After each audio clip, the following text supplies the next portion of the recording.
Hi there, David Bradley, aka Schizophreniforms, and today we're looking at. Well, it started from I designed a tarot deck basically that I'm working on and slowly potentially will be available.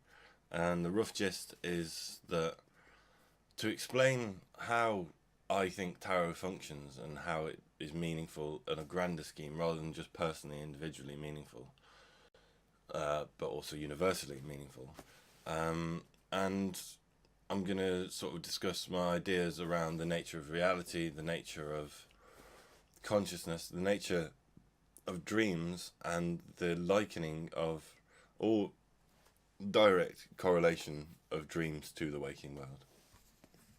So, my understanding of how tarot works is based on, I guess, the Jungian principle or the Jungian idea of synchronicity, or more specifically, the idea that everything that happens in this reality contains like a one concurrent message, and if you're in the right frame of mind, everything becomes meaningful, everything becomes cross correlated with everything else. In the same way that sort of, I don't know, say when you wake up from a dream. Okay, so when we wake up from a dream, we take the events and characters of the dream and the narrative and the story that's contained within the dream. And when we wake up, we suddenly realise that, right, that was about this person and this level of my life, and that had a message there or a story there about something to teach me something valuable about the waking life. But that idea only happens in retrospect or retroactively. Yeah, so the idea is that basically you can apply that the other way round to the dream world. So, like, so when you go to sleep, basically, as you awaken into this new reality of your dream, you then realize that everything in this world, everything in the waking world, this waking reality, was just a metaphorical or allegorical message about the dream world that you're currently in. So further, in the dream world, we tend to fully recognize ourselves as the character that we've been playing in that dream state, just as we do in the waking world, which is as much to say as that no matter how bizarre the last memory of our last dream is, there is always a link made when trying to decipher the memory of the dream in the waking state, linking our dream reality to the waking state. So what does that mean? It's basically, I go further into it. I'm reading from a whole document here that I've written about it. But it's basically, I'm just saying effectively that regardless of what state we're in, we could be waking or dreaming, we always, unless we're lucid dreaming, we always recognize ourselves as that person. We might feel like if you're a particularly skilled dreamer or you've practiced lucid dreaming, it might feel like you're acting as that person, you're playing that person. But there's this compelling sensation or emotion or feeling or recognition that the reality you're in is real. You simply just don't remember each reality until you're in it again, basically. And this is why so often the last dreams we remember are also always closely related to the scenario we're in. And it's a bit like as one dimensional reality merges into another, it sort of destabilizes and becomes a closer narrative to the one whilst we're in the waking state. So what am I really saying? I'm basically saying that if we're in a dream state or in the waking state, we fully accept, unless we're lucid dreaming, that what is presented to us is real. What is presented to us is an objective reality. And it's only when we fall asleep or wake up from that reality that we cease to recognize it as real. And we might make the correlations between events in the current reality with the last one, but effectively it's what I'm trying to wildly stab at in the dark is the fact that all realities are dreams, including the one you're in right now. And yeah, there's also, so further from that, there's a common feeling that our dreams are real only so long as we are participating in them, which is a clear indicator that the dream world and the waking world are similar in nature, in that they have fixed rules and narratives, and in some cases laws of physics. So unless you acknowledge or wake up or recognize that something is a dream, uh, the rules are simple. That it could be nonsensical stuff, but I often find that, because I've had intense dream recall, due to having been awake for such extended periods of time, that then when I go to sleep, I'm asleep for such an extended period of time that I gain a kind of waking clarity, not quite lucidity, although I do get lucid dreams as well, a kind of waking clarity and recognition of the dream world as though it's a real state. It's not, and these function in three levels. So you get black and white dreams, which are non-vivid. You're just sort of acting through various scenarios and they shift in and out of each other, and it doesn't really make much sense. And then you get vivid dreams, which what you tend to be ones you wake up from, like perhaps disturbed sleep. Someone wakes you up in the middle of the night, or there's a noise in the room and you suddenly wake up. But anyway, the vivid dreams tend to have a more clear narrative, even more established that it's a real reality. And then you get lucid dreams, which is where you become conscious of the fact that you're dreaming whilst you're dreaming, but you don't wake up. Now, a key point here is the fact that the only way you watching this video right now have of deciphering the meaning or connection or the story or narratives of your dream is by relating them to the waking world. And actually, it's only happening in the waking world that you're conscious of this. Here's a little thought experiment. For example, how would you feel about the waking world if you were having a vivid dream that felt so real, and then you remember in that vivid dream your waking life? Now, how would that feel? How would you relate to that? Because the dream, when you're in a dream, you know you're the real person. You know that it's really happening because it's vivid, it's meaningful, it has context, it has power, it has a kind of deep resonance with you, as though you accept at some sort of level that it is a real phenomena. But, and this is from my own experience, if you then remember your waking life, this reality, in that dream, that seems to you like that was a dream. And this happens in multiple stages of dreaming that you can possibly relate. So that's just one section. I'll be back in a sec. So, for example, if you are, say, 25 years old and you spend, on average, 12 to 16 hours a day awake, so that's a half to 3/4 of that entire experience is of the 24 hours that exist to you in this reality. That's only half to 3/4 of that you are actually cognizant of this world. Now, if you've ever had a dream where you've fallen asleep and you set like an alarm clock or something, and you snooze it, and then you'll sleep for 15 minutes longer, and it'll be the most vivid dream you've had in ages. It might not necessarily be logical, but it'd be usually quite a vivid dream, because you're disturbed from it. So you go back into the dream state after you've been sleeping all night anyway, and then you're disturbed from it by the alarm. Now, how often does that period of time, let's say that 15 minutes or 10 minutes that you snooze for, feel like such a huge amount of time? Now, so to take that example of 25 years old, say you spend half that time, that means you're only conscious of this world for, what, 12 and a half years of your entire life? And then in the other 12 and a half years are spent dreaming in a potentially infinite time space, with infinite variations. And you don't just have one dream at night. You don't go into one dream sequence. Like, you probably recognize this from your own dream experience, that when you wake up, you then go to sleep and have a different dream, and then it'll merge into something else where it doesn't make sense, and it keeps merging and merging and merging and merging and merging. And you have thousands of dreams a night, or at the very least hundreds of different dreams that all take place in like an 8-hour sequence or a 6-hour sequence, or however long you sleep for. And these dreams could be considered to be as real to you as the subjective perceiver as this reality.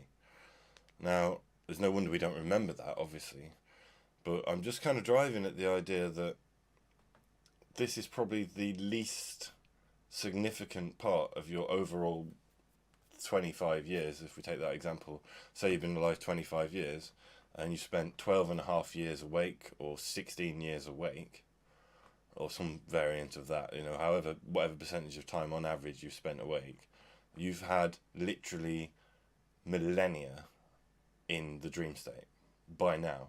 Because you think that started, you dream as a baby. You don't, you dream in the womb. You fall asleep in the womb and wake up in the womb.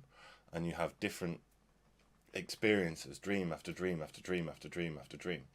And these exist before you have external perception of reality around you. So babies in the womb, in utero, dream. Now, what in God's name do they dream about? Because in the waking state, you go to sleep and you have a dream. You fall asleep, you don't remember anything, and then you're back here. But on occasion, we get little glimpses of memory, like when you wake up or are disturbed from a dream. And everything in that dream relates somehow, or can be correlated somehow with a real... It seems substantial, it seems real. Even if it's nonsensical in relation to this reality, it's still a reality that's cognizant with your understanding of what reality is. Which is so much to say, there's not like 50 different dimensions in the dream state. There's the normal 3 or 4 dimensions if you include time. There may not be the linearity of time, which is a common thing that's reported in the dream state.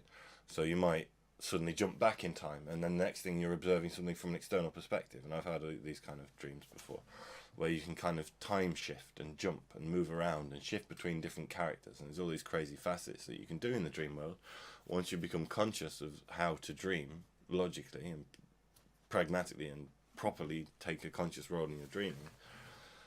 And yeah, so the rough gist is that for your 16 years of life that you've actually experienced in 25 years, you've been hundreds upon hundreds upon hundreds upon hundreds upon hundreds of thousands of different people as well. So that's just one point I wanted to drive home before I just discuss this any further. So here's where it gets a bit mind-bending. If you had, say, spent 16 hours awake every day, and that was 3/4 of your experience, or whatever, and then you've got these other seemingly unknowable 8 hours which exist outside of this current time form, could you possibly be not just infinite random variations, but infinite specific variations of specific scenarios over and over and over again? It's quite unnerving for me to talk about a little bit, just because I've had the occasional touch of this. But I've known people that have recurrent realities in their dream state, or recurrent dreams. Now, these aren't necessarily nightmares. They're recurrent, whole cognizant realities, whole consistent realities. I've had it where I've fallen asleep in a dream and woken up back in this world. And it's for night after night after night that's happened. It's also happened in various other scenarios. So think about it. Just rationally think about it. If you go into a dream state and you've got all this potential infinite variation, is it not possible that you could actually literally have multiple lives? Parallel lives that are so distinctly different from your waking reality that would be unrecognizable to you unless you were in that state. And you have no memory between dream states. Just like when you wake up from a dream here, you get this vague sense of like that thing sort of happened and it vaguely made sense. But there could be potentially other lives that you are living and you're not aware of it. In this reality, you're not aware of it. Because we have dream amnesia. Like we don't know. We have literally no idea what happens in our dream state. So theoretically, at the very least, potential there that you could have multiple lives. Like I know from my own dreaming experiences that I've had recurrent fantasy dreams And I don't mean that in any sordid fashion. I mean, like, I've had dream state like dreams that are evidently not this reality, but they've definitely been recurrent. They've had the same characters, the same people in them. There's a continuing narrative in that other reality, and that's why it freaks me out a little bit, because I don't always remember having been in that other reality when I wake up, but I have enough memory of being in those scenarios in that reality over and over and over again that I know that I have at least 5 different lives that I'm living. And I can't say any more about that because I don't really recall enough, but I've had enough recurrence of phenomena, recurrence of narratives, recurrence of stories, that I know that this parallel existence is happening to me throughout my conscious state. Now, yeah, I can't say much more about that, but that's just a little food for thought before we continue.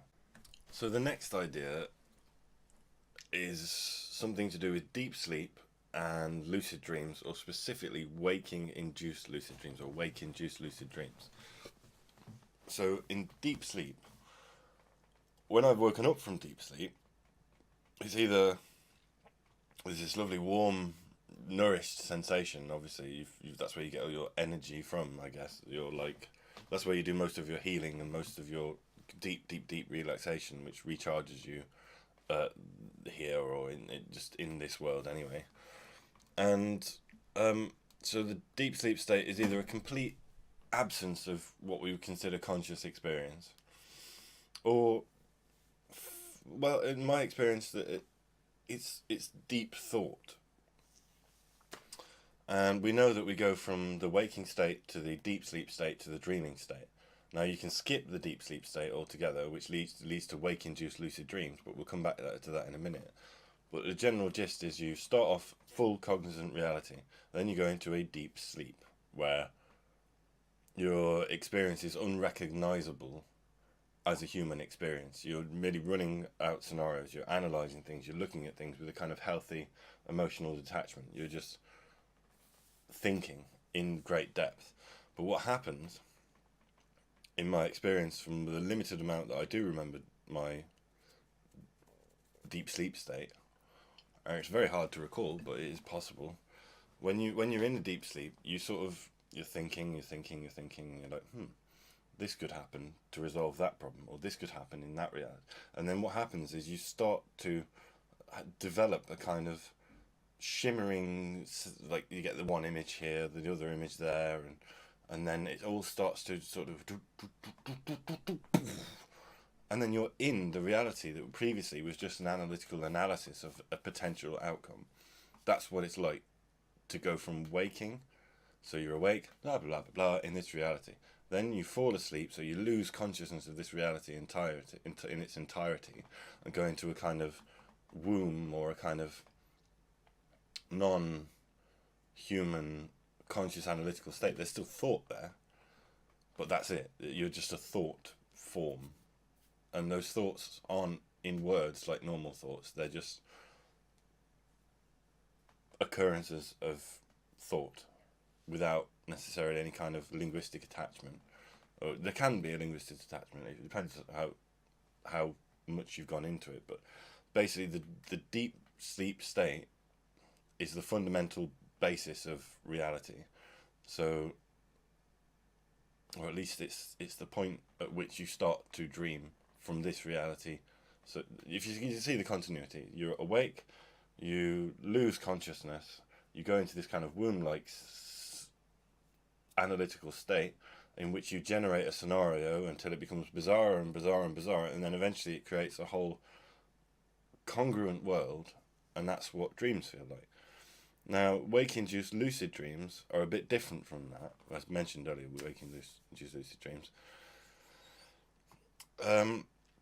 A wake-induced lucid dream is where you're awake, you're conscious, your body goes to sleep, but you're still conscious, and you go into a kind of void. You go into a kind of empty space. You can still feel your body. It's sort of, you feel your breath moving by itself. You're not really having any thoughts, but you still got internal dialogue. but you're not any longer in control of your body. Your body's become unconscious. It's breathing and is complete. You can hear yourself snoring. It's usually one of the indicators for me that you can physically hear yourself snoring, but you're still conscious. And then suddenly you get this bang, and then you're like, what the fuck was a bang? Just bang, bang, bang. And then you're in another reality. And it's because you're conscious at that time, it's a lucid dream. Now, it's incredibly hard to not get scared by that experience or excited and jump out of it. But when it has happened, for me, I go into slight variations of this reality, only I am a goddess type, deity level, goddess, not God, but a god-esque with godlike powers kind of character. And I can fly off into the night, and I can do magic, and I can do telekinesis and all these kind of things. It's a different state. So if you imagine you've got waking, deep sleep, dreaming, and lucid dreaming. They're all distinct states. They're all separate. Lucid dreaming is not the same as dreaming. It's a different state of consciousness. There's potentially infinite variation again in lucid dreams, but the difference is you have control. You are a conscious arbiter of events in a lucid dream. And it's not just a vivid dream where you know it's a dream, but the dream still plays out how it desires to. No, it's specifically an experience where you are if not the creator of the reality, you have ultimate control over what's in there. You can manifest. You can do near enough anything you want to do. So I'll be back. So some hours later, I finally got to actually finish talking about what I was saying. So the next level that I want to analyze of dreaming. So you start out with your basic waking life. You're awake. This is this reality. Then you go into a deep sleep, which is the absence of any reality other than your internal processes, your internal self, or your self. Then from that you generate scenarios, which would be the base dream state. And then as these scenarios get more vivid, you enter into the vivid dream state, where the realities that you developed will become utterly compelling and realistic and real, so they feel like they exist. Then the fourth level of this is lucid dreaming, where you develop a level of kind of godlike power, manifestation, ultimate control of the dream state itself, and the ability to do magical and fantastical things. And most people start with living out wild, sordid fantasies, and the next they experiment with superpowers. They experiment with generally exploring the potential of what can be done without the laws of physics, with everything being pure mind, what can be done. And then so that's the lucid dreaming state, so that'd be number 6, I think, of this so far. Now there is a 7th state, which is as highest as I got, and that state is basically hyper vivid, lucid, like other realities, basically. So this is where the recall of it, like when you've had a lucid dream, for example, you don't fucking forget about it, especially, well, at least not for a long time. Like, you don't forget when you've had a lucid dream. You wake up and you're like, oh my god, that was sick. And these hyper lucid vivid dreams, you haven't really got a word for, because they're basically characterized by, you start out dreaming, you know you're dreaming, and then you wake up within the dream, aka you become lucid. And then further from that, you then are exploring with godlike capacity the nature or potential for that reality. And then there's another state kicks in. And it can either happen before true lucidity or just after true lucidity, whereby the dream is no longer a dream where you're just enacting a role. It's no longer a lucid dream where you're a god. It's another more complex reality that makes the dream seem like nothing, and it makes this world seem especially like nothing. Like the tier of the levels of intensity and vividness, and the detail and the sheer like bands like, for example, seeing ultraviolet and hyper gold and infrared and all these kind of like things that we kind of can conceptually understand. But I remember seeing a flower bed in one of these particularly hyper vivid dreams at a roadside. I'm sorry, at a roadside, and it was like nothing I could have imagined. It was so beautiful and so hyper vivid that something changed, and I was like, this is a real reality, and not just a real reality, but a hyper real, like another level of existence was possible to be attained with after post lucid dreaming state. So a lot of people go through the lucid dreaming state. This was more like how you describe astral travel, or entering another dimension of existence. And yeah, so that's the next level of it, and then I'll be back. In fact, no, I'll carry on.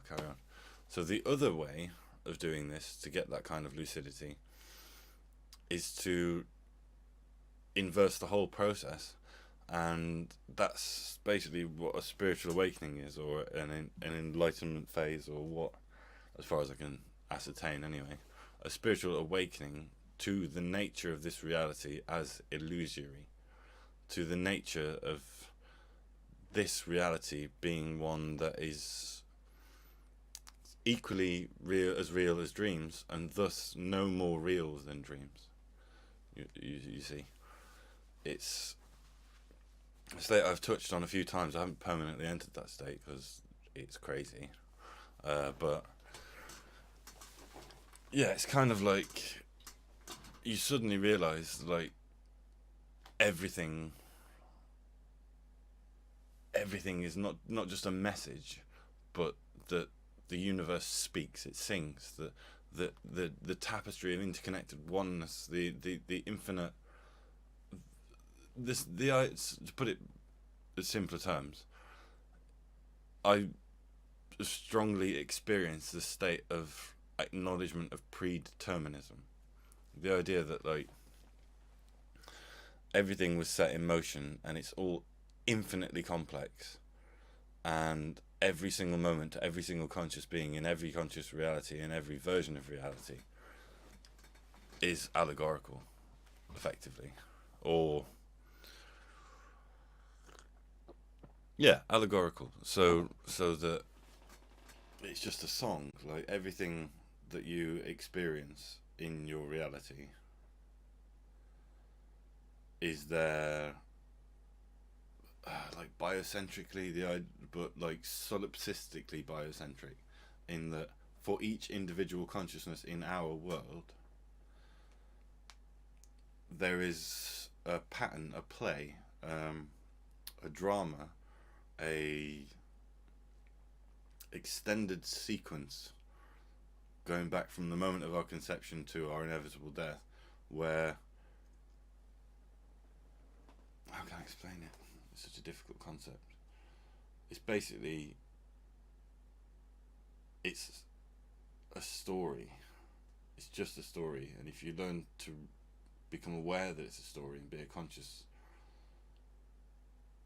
observer of your existence, then you realise that that observational point is in dialogue, or in observation of the dialogue of the universe, the symphony of the universe, the play, the grand drama, I think they call it, or the great drama. Like, it's all, I say I haven't permanently entered into that state, but I can feel it at the edge of my consciousness, and I've been in a state where I've subtracted into myself and rescinded and been so egoless that I know that there is no other, there is just one, and there is. Oh, it's extremely hard to describe without sounding cliche. It's basically synchronicity. Back to the start of the video, it's synchronicity, but taken to the logical conclusion of all events are predetermined. All events at every point in the universe happening to everyone and everything are exactly, if you believe the sort of physical matter, like the Big Bang theory, then, which is no reason not to, it's a perfectly reasonable theory that I guess is pretty reliably evidenceable in this reality, that if that started one particular way and there was just like one micro point, one singularity that then went boom, then every single event in the entirety of the history of the universe was meant to happen that way and could have happened no other way. It might seem like chaos on a human 14 billion light year random sphere around our solar center or whatever it is, but it been any other way and will never be any other way than it's going to be, and the past and future and the present are all just manifestations, more, well, not even just manifestations, what am I trying to say? It's all one congruent thing, like it would never have been any other way, and if the universe collapses, it will happen again the same way, and so, same way. Same with M theory, where the membranes touch, it creates whole matter and then collapses as the membranes move apart. And these may be different universes,